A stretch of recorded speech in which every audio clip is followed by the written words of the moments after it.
बहुत बहुत स्वागत है आपको अपने YouTube channel Eklavya study point पे। आज की इस वीडियो में हम देखेंगे क्लास 12th का जो पॉलिटिकल साइंस का जो चैप्टर है हमारा फोर्थ, इसका जो दूसरा पार्ट है इसको हम देखने वाले हैं। पार्ट 1 में हमने बेसिक सारा समझ लिया था और इस वाले पार्ट में हम बेसिकली रिलेशन के बारे में पढ़ेंगे। ठीक है, भारत के जो बदलते हुए रिलेशन है। तो सबसे पहले सिलेबस में डिलीटेड क्या है ये समझ लो। अपने जो नेबर हैं जैसे कि पाकिस्तान, बांग्लादेश, नेपाल, श्रीलंका, म्यांमार, ये कोई टॉपिक नहीं पढ़ना है। ठीक है, ये डिलीटेड है। और आखिर पढ़ना क्या है तो आप ये समझ लो, प्रिंसिपल ऑफ फॉरेन पॉलिसी, जो कि मैंने कल के पार्ट 1 में पढ़ा दिया था। और मैंने केवल इतना ही नहीं बल्कि उसमें 2 टॉपिक एक्स्ट्रा भी पढ़ा दिए थे कल वाले वीडियो में। ठीक है, तो आप उसे भी देख लेंगे। बाकी आज के इस वीडियो में हम केवल ये देखेंगे कि इंडिया जो है, भारत जो है, उसके जो रिलेशन है, जो रिश्ते हैं वो बदल रहे हैं और दूसरे राष्ट्रों के साथ जैसे कि यूएस के साथ, रसिया के साथ, चाइना के साथ, इजराइल के साथ, इसको हम पढ़ेंगे कि किस प्रकार से बदल रहे हैं। वीडियो को बहुत ध्यान से देखना है आपको। और सबसे पहले हम चाइना टॉपिक लेकर चलेंगे। ठीक है, चाइना टॉपिक इसलिए लेंगे क्योंकि चाइना आपके सिलेबस में पहले से आपकी बुक में अवेलेबल है और आपको यूएस से उतने अच्छे तरीके से नहीं मिल पाएगा और इजराइल नहीं मिल पाएगा, रसिया आपको मिल जाएगा। तो चलिए देखते हैं, हम सारे टॉपिक एक एक करके कर लेते हैं। सबसे पहले चाइना को शुरू करते हैं।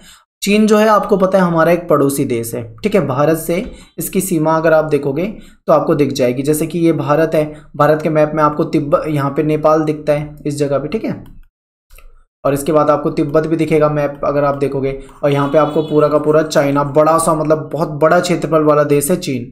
तो आप ये समझ सकते हो। तो आखिर चीन के साथ रिलेशन कैसे हैं भारत के, ये आपके लिए इंपॉर्टेंट है। तो चीन जो है भारत का पड़ोसी देश है।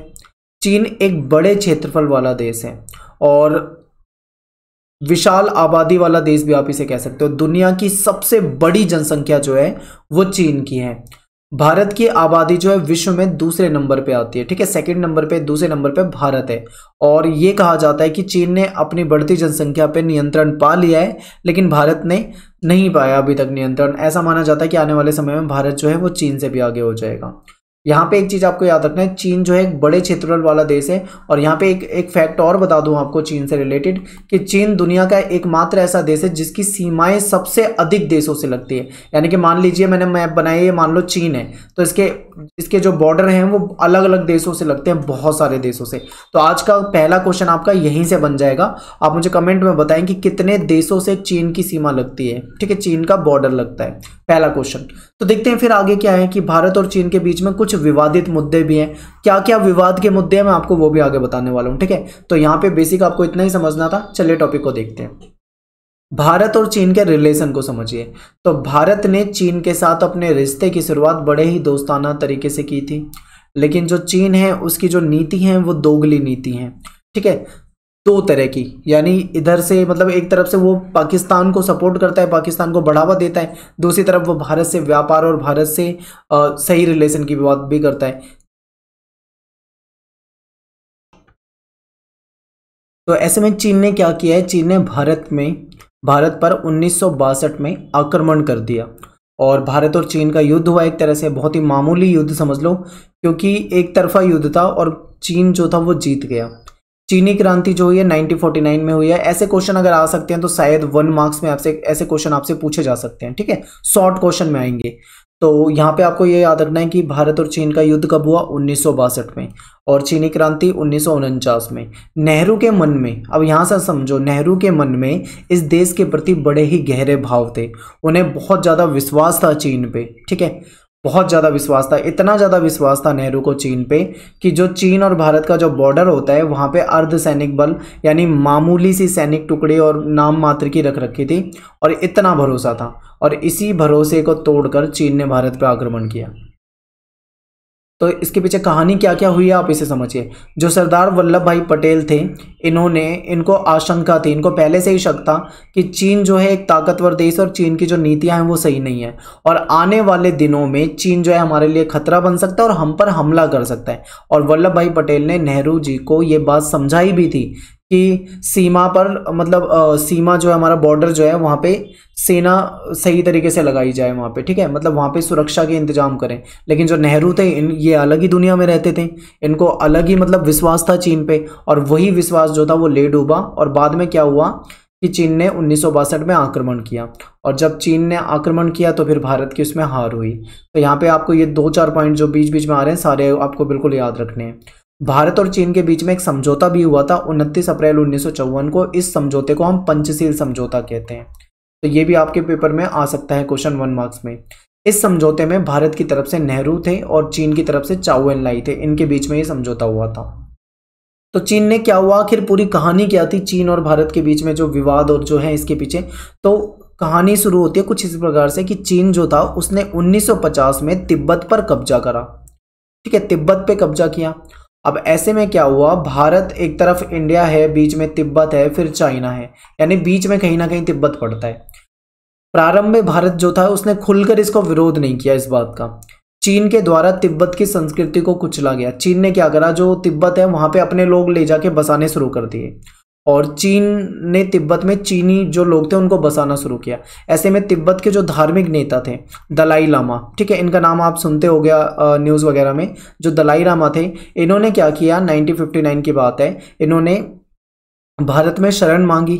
और हमारा एक नियम रहा है कि अगर कोई शरणार्थी बन के आता है या फिर कोई शरण मांगता है तो हम उसको शरण देते हैं। तो इनको क्या किया, शरण दे दी भारत ने। और ये रहे भारत में कहाँ पे, हिमाचल प्रदेश जो है, यहाँ पे एक धर्मशाला नामक स्थान है, ये जब भी आते थे तो वहां पे रहते थे। तो इन्होंने, जब भारत ने दलाई लामा को शरण दे दी तो यहीं से शुरू हो जाता है एक विवाद। अब फिर से इस कहानी को थोड़ा ध्यान से समझो। चीन ने क्या किया, तिब्बत पे कब्जा किया। भारत ने उस समय उसका विरोध नहीं किया। चीन ने सोचा कि भाई अब तिब्बत के साथ चाहे जो हम कर सकते हैं, तो तिब्बत की संस्कृति को, उसको नुकसान पहुंचाना शुरू करा। लेकिन एक समय ऐसा आया जब दलाई लामा ने भारत से मदद मांगी, भारत से मदद क्या, भारत से शरण मांगी और भारत ने शरण दे दी। जब ये भारत में आए और यहाँ पे रुके तो ऐसे में ये बात चीन को पसंद नहीं आई। चीन ने इसका विरोध करा। चीन ने ये कहा कि जब भारत हमारे साथ एक समझौता कर चुका है जिसको हम पंचशील समझौता कहते हैं, तो उस पंचशील समझौते में ये भी एक बात थी कि दोनों देश एक दूसरे के अंदरूनी मामले में दखल अंदाजी नहीं करेंगे। लेकिन चीन ने दलाई लामा को भारत में शरण दी जाने वाली बात को अपना अंदरूनी मामला माना। चीन ने कहा कि भाई ये हमारा तिब्बत जो है अंदरूनी मामला है, उसमें भारत को टांग अड़ाने की जरूरत नहीं है।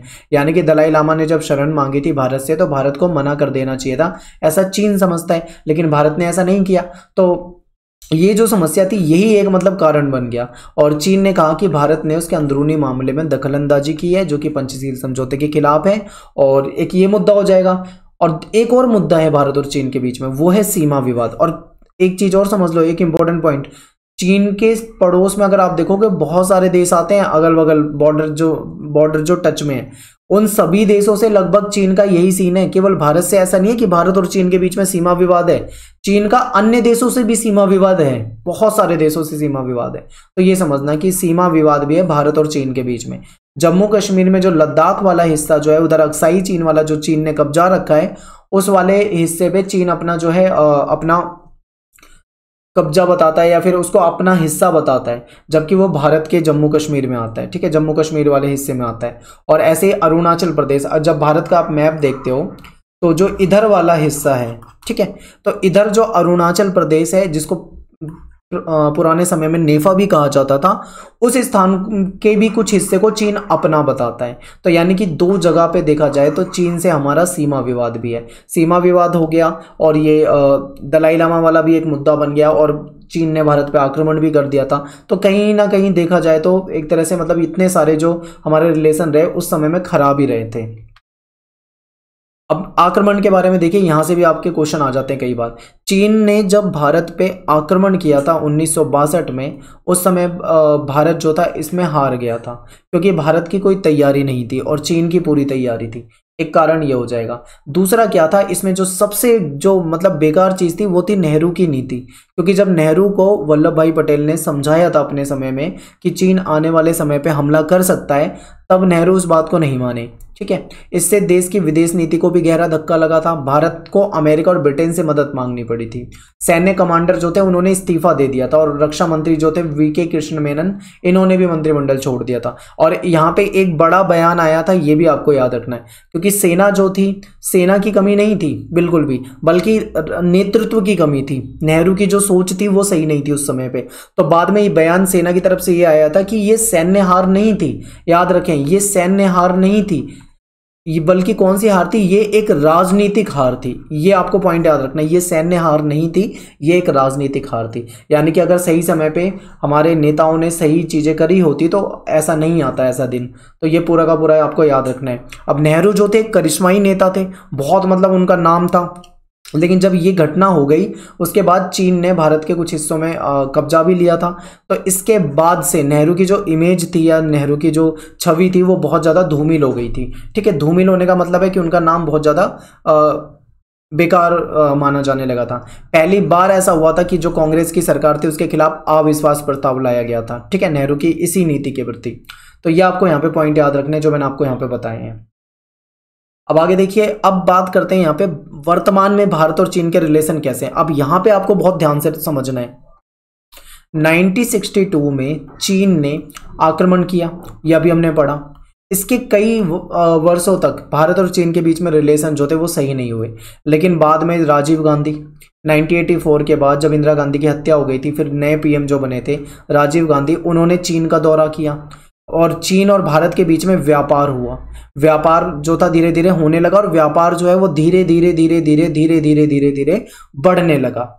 ठीक है, काफी बढ़ गया और इतना ज्यादा बढ़ गया कि अगर आप अपने घर पे कोई भी वस्तु देखोगे, सामान देखोगे, तो आप ज्यादातर चीजें जो आपको मिलेगी वो चीन की मिलेगी। हम इतना ज्यादा चीनी सामानों में घिर चुके हैं कि आप अंदाजा नहीं लगा सकते। अगर आप दीवार में एक छोटी सी कील भी ठोकते हो ना तो वो भी चाइना से बनी हुई निकलती है। आप ये समझ सकते हो। तो समझो कि भारत और चीन के बीच में व्यापार जो था कितना बढ़ गया धीरे धीरे करते हुए। और इसके बाद क्या हुआ, वर्तमान समय की बात करूं, बिल्कुल करंट की, तो चीन ने दुनिया को एक बहुत ही अच्छा गिफ्ट दिया जिसको कोविड-19 कहा जा रहा है। और इस गिफ्ट की वजह से आज पूरी दुनिया जो है वो बिल्कुल बेहाल हो चुकी है। पूरी दुनिया में चीन का जो नाम है वो बिल्कुल ख़राब हो चुका है और इतना ख़राब हो चुका है कि भाई पूरी दुनिया में बॉयकॉट चीन वाला सीन चल रहा है। और भारत में भी कई बार बायकॉट चीन हो रखा है कि भाई चीनी सामान ना खरीदें, चाइनीज़ चीज़ों को बायकॉट करें। ये सारी चीज़ें पहले से ही मतलब चलती आ रही हैं। और अभी इस समय में केवल भारत से नहीं बल्कि दुनिया के बहुत सारे देशों ने चीन से व्यापार करना या तो कम कर दिया है या कई चीज़ों में बंद कर दिया। कई जगह पर कई डील जो थी वो साइन जो होती थी वो भी होनी बंद हो गई है और कईयों ने चीन से जो कॉन्ट्रैक्ट वगैरह रख रखे थे वो भी मतलब धीरे धीरे खत्म कर लिए। तो अब जो अगर हम देखें वर्तमान समय में, तो जो चीन वर्तमान समय में जो चीन की ये कोविड-19 वाली जो नीति थी, ठीक है, जिसको इसने एक जैविक हथियार के रूप में यूज किया है, इससे पूरी दुनिया को तबाह करने का काम करा है चाइना ने। और इसी के तहत अगर हम देखें तो वर्तमान में भारत और चीन के रिलेशन जो है काफ़ी ख़राब हुए हैं। और अभी आपने वो गलवान घाटी वाला और ये मुद्दा पड़ा होगा, चाइनीज़ सेना जो भारत के अंदर आ गई, फिर भारत दोनों में लड़ाई हुई, कुछ सैनिक हमारे शहीद हुए, कुछ वहाँ से उनके सैनिक मारे गए हैं। तो ये चीज़ें जो है इस तरीके से आप देखोगे कि वर्तमान में देखें तो भारत और चीन के रिलेशन जो है इस समय में तो बिल्कुल भी सही नहीं है। ठीक है, और इससे पहले की जो सरकारें थी उन्होंने वैसा कर रखा था। और आज के समय में जो कई बार सरकारों पे और आरोप लगते हैं, ये कमियां जो थी उस समय 1962 की कमियां थी। अगर उस समय ही चीन को समझ लिया होता तो आज के समय में ये चीज़ें नहीं होती।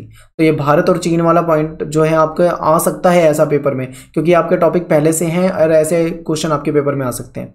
अब बात करते हैं हम यूएसए से, अमेरिका के साथ संबंध। तो चाइना वाला हमारा हो गया, आपने चाइना समझ लिया, यूएसए को समझो। अमेरिका जो है एक ताकतवर देश है, आप अच्छे से जानते हैं। तो दुनिया में क्या माहौल था अगर आप 1939 से लेके 1945 की बात करें, वर्ल्ड वॉर सेकंड की अगर हम बात करें, तो वर्ल्ड वॉर सेकंड में क्या था, उसके बाद दुनिया जो थी दो गुटों में बट गई थी, एक तरफ अमेरिका, दूसरी तरफ सोवियत संघ। ये आप सभी जानते हैं, पढ़ चुके हैं। तो द्वितीय विश्व युद्ध के बाद दुनिया जो थी वो दो गुटों में बट गई थी, कि संसार जो था दो गुटों में बट गया था। ऐसे में भारत ने फैसला लिया कि हम दोनों गुटों से दूरी बना के रखेंगे। भारत जो था एक तरह से देखा जाए तो सोवियत संघ के ज़्यादा करीब था, क्योंकि सोवियत संघ से हमारी अच्छी दोस्ती थी। जब हम सोवियत संघ के ज़्यादा करीब थे तो ऐसे में अमेरिका को ये बात अच्छी नहीं लगती थी, आपको पता ही होगा, क्योंकि जब हम इससे दोस्ती करेंगे तो ये तो नाराज हो गई। तो कुछ ना कुछ अमेरिका और भारत के रिलेशन को हम देखें तो उस समय से ही मतलब बहुत ज़्यादा अच्छे रिलेशन हम नहीं कह सकते। और दूसरा क्या है कि अमेरिका की तरफ से पाकिस्तान की मदद, पाकिस्तान अमेरिका के ज़्यादा करीब था, उसके सैन्य गठबंधन में भी शामिल था, इसलिए हमारा एक तरह से पाकिस्तान और भारत के बीच में तनातनी रहती है, दुश्मनी रहती है, और उसको अमेरिका की तरफ से मदद मिली। इसको लेकर भी कहीं ना कहीं अमेरिका और भारत के बीच में उतने अच्छे रिलेशन नहीं हो पाए जितना कि सोवियत संघ से थे। तो आगे देखिए, पाकिस्तान अमेरिका के ज़्यादा करीब था, पाकिस्तान अमेरिकी सैनिक गठबंधन में शामिल भी हो गया था, और 1971 में आपको पता है भारत और पाकिस्तान के बीच में युद्ध भी हुआ था, जहाँ पे बांग्लादेश बाद में एक नया पूर्वी पाकिस्तान को अगर हम देखें तो बांग्लादेश बना दिया गया था। तो उस समय की बात करें तो पाकिस्तान जो है उसको सपोर्ट दूसरी तरफ से मिल रहा था। ऐसे में हमें ज़रूरत थी हथियारों की, मदद की। तो ऐसे में क्या हुआ कि अमेरिका जो था, अमेरिका ने भारत की मदद नहीं करी, बल्कि अमेरिका पाकिस्तान को सपोर्ट करता था। ठीक है, अमेरिका जब पाकिस्तान को सपोर्ट करता था, ऐसे में भारत को मदद की जरूरत पड़ी तो भारत गया यूएसएसआर के पास, यानी सोवियत संघ के पास। सोवियत संघ से मदद मांगी, 20 वर्ष की एक संधि की, ठीक 20 वर्षीय संधि की, और इस तरीके से सोवियत संघ ने हमारी मदद भी की। लेकिन यहीं पे लोगों को कहने का मौका मिल गया कि भारत जो है गुटनिरपेक्षता की नीति का दावा करता है, लेकिन भारत कहीं ना कहीं सोवियत संघ में शामिल है, ऐसा भी लोग कह देते हैं। तो आपको ये भी पॉइंट याद रखना है। इसके अलावा देखो, अमेरिका ने, इंदिरा गांधी की सरकार थी एक समय में, उस समय में दबाव बनाया इंदिरा गांधी पे, ठीक है, और रुपये का अवमूल्यन करवाया। यानी जब $1 की कीमत, एक अमेरिकी डॉलर की कीमत 5 रुपए होती थी, वो बाद में रुपये का अवमूल्यन करने के बाद 7 रुपये हो गई। इसका मतलब ये है, एक तरह से आप ये समझ सकते हो कि डॉलर के मुकाबले जो हमारा रुपया होता है, ठीक है, डॉलर के मुकाबले जो हमारा रुपया होता है उसकी वैल्यू गिरना। तो इस तरीके से ये काम भी करे। तो आप ध्यान से अगर समझोगे, आप पूरा मतलब 1945 के बाद से समझने की कोशिश करोगे, तो आपको पता लगेगा कहीं ना कहीं अमेरिका से हमारे रिलेशन बहुत ज़्यादा अच्छे नहीं थे। ठीक है, कहीं ना कहीं कुछ ना कुछ मतलब अनबन चली रहती थी। तो और एक चीज़ यहाँ पे ये भी याद रखना है कि जब भारत ने परमाणु परीक्षण किया था, पोखरण, तो ऐसे में अमेरिका जैसे देश ही थे जिन्होंने सबसे ज़्यादा भारत पे प्रतिबंध लगाने की बात की थी, और अमेरिका बहुत ज़्यादा इस बात के खिलाफ हो रहा था, भारत के परमाणु परीक्षण के खिलाफ। तो आप समझ सकते हो कि अमेरिका से हमारे रिलेशन ज़्यादा अच्छे नहीं थे। लेकिन अगर मैं वर्तमान समय की बात करूं तो वर्तमान समय में जैसे ही एनडीए सरकार आई 2014 में, उसके बाद से अगर हम बात करें अभी वर्तमान समय में, तो अमेरिका और भारत यानी यूएसए और इंडिया के हम रिलेशन को देखें तो बहुत ज़्यादा क्लोज हो गए हैं। अब जो रिलेशन है काफ़ी अच्छे हैं। ठीक है, मैंने पुराना बताया 1945 के बाद से लेकर, लेकिन अब रिलेशन काफ़ी अच्छे हैं और कई सारी डील साइन हुई हैं। ठीक है, रक्षा के क्षेत्र में हथियार वगैरह हुए हैं।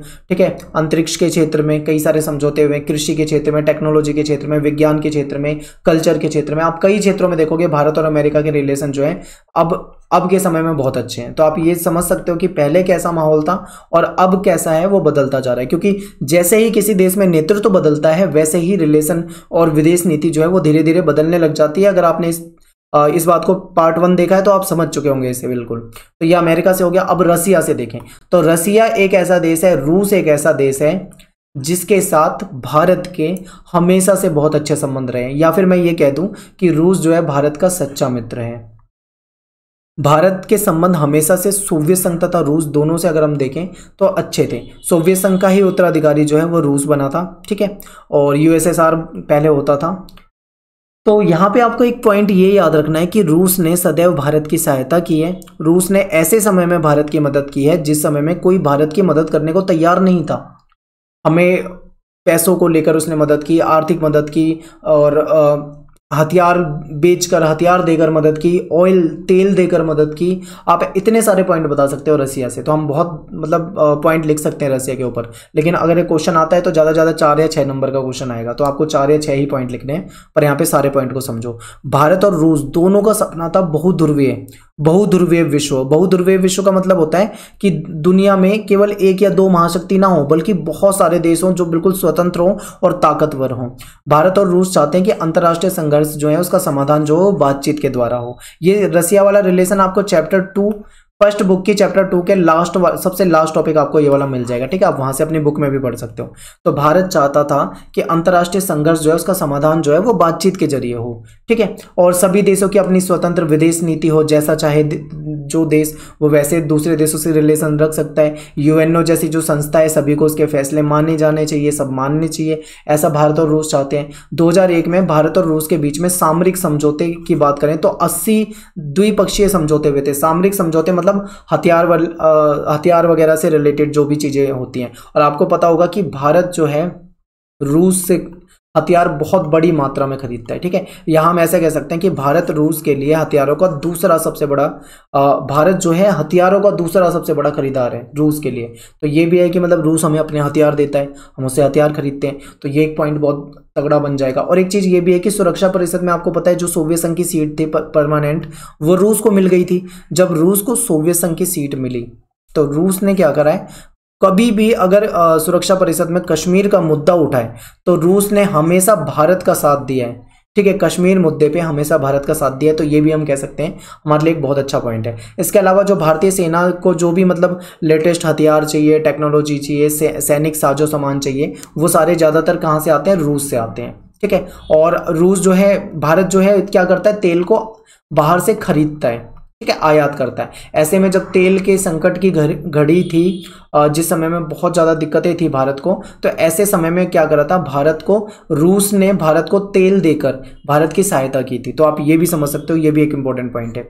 भारत रूस से अपने ऊर्जा आयात को बढ़ाने की कोशिश कर रहा है। रूस जो है भारत की परमाणुविक जो योजना है उसमें महत्वपूर्ण भूमिका निभा रहा है। रूस ने भारत के अंतरिक्ष उद्योग में भी जरूरत के समय में क्रायोजेनिक जो रॉकेट होते हैं, रॉकेट देके भारत की मदद की है। तो कुल मिला के अगर रूस से हम पढ़े तो रूस हमारा एक सच्चा मित्र है और रूस ने हमेशा हमारी सहायता की है। वर्तमान समय की अगर आ जाए ना कि भारत और रूस में वर्तमान रिलेशन के बारे में, तो भी आप यहाँ से सारे पॉइंट लिख सकते हो, ऐसे ही पॉइंट आपको वहाँ पे भी लगेंगे। ठीक है, अब बात करते हैं इजराइल। इजराइल पे मैं ऑलरेडी वीडियो बना चुका हूँ, रसिया पे भी बना चुका हूँ, ब्रिक्स पे भी बना चुका हूँ, तो आपने वहाँ पे देखा था। तो इस तरीके से आपको कुछ इजराइल का मैप दिखेगा अगर आप मैप में देखोगे, और ये उसका वहाँ का झंडा है, यहाँ पे इजराइल दिखेगा आपको। ठीक है, कुछ इस तरीके से।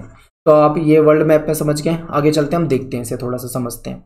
तो इजराइल जो एक छोटा सा देश है, यानी क्षेत्रफल की दृष्टि से देखें एक छोटा देश है। इसकी कुल क्षेत्रफल की बात करें तो केवल 22,145 वर्ग किलोमीटर, यानी कि आप समझ सकते हो बहुत ही छोटा देश है।